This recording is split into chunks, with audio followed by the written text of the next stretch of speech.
I'm Kevon Owen, this is Jack Smith, and we get a lot of the same questions a lot of the time because things have a way of repeating themselves. Jack, what do I do if I found out that my kid's been hurting themselves, cutting themselves, burning themselves, etc.? That's a tough one, especially for a parent. Man, I got 3 kids. That's hard to hear, man. You know, when that happens. I think the first thing to do is remain calm. And I know it's like, well, how can I do that? My kid's hurting himself. I get it. I mean, inside you're going to be stirred up, but the way you deliver that correction or love or discipline or whatever it is you're trying to do there has to be in a way where they feel like you're a safe place. Otherwise, they're going to keep doing it and keep hiding it from you.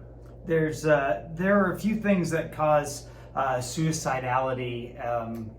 One of them is a very small percentage. It's what we would call psychosis, a person with maybe extreme schizophrenia or high-end areas of like bipolar disorder. And if they lose touch with reality and they do something to hurt themselves, that's one thing. The larger part of this pie is what we would call ineffective coping. Something's going on and I'm coping with it, and that's not okay. The good news is if it's coping, you're thinking about it. It's your mind coming up with an answer, and if it's your kid doing it, maybe they need some new answers. Yeah, for sure. I mean, I think it's important to find out why they're cutting. I mean, or hurting themselves in whatever way that is. There's going to be some sort of activating event that caused that, or some own chronic thing that's causing it. So we have to talk to them? Unfortunately, man. as parents, I know, communication, right?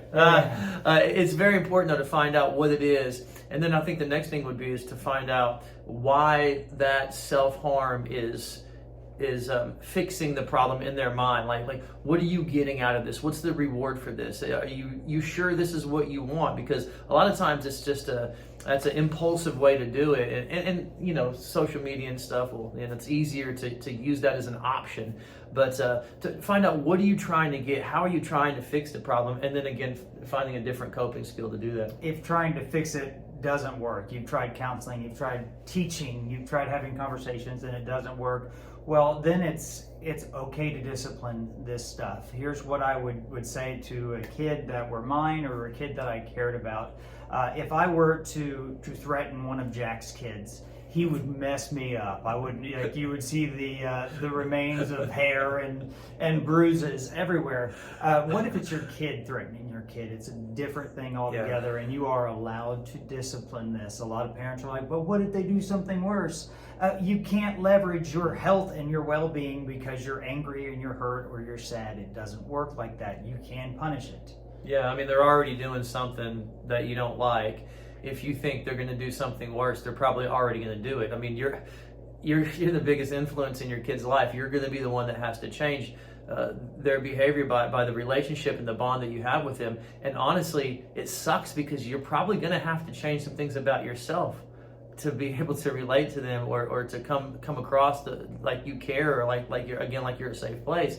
Because if they're doing this, there's some sort of separation. Because in order for a kid to go through that, they don't trust their parents enough to talk to them about what it is that they're going through. And that's, I mean, it's an indictment against what's going on in the parenting relationship. I mean, it just is. It's usually it's a relationship somewhere. Is it a parent? Is it a peer? Is it a love? Well, don't allow this behavior, this coping to work. Now, if this is generally attention-seeking behavior, and it's not popular to say that, but it kind of is. A zebra's a horse. No, it's not. No, it kind of is. If it's generally attention-seeking behavior and it works, it gets them what they're looking for, they're likely to repeat it. Teach them a new way, and if you need help coming up with some answers to some of these hard questions, well, counseling can help, and that's what Jack does, and we would love to work with you.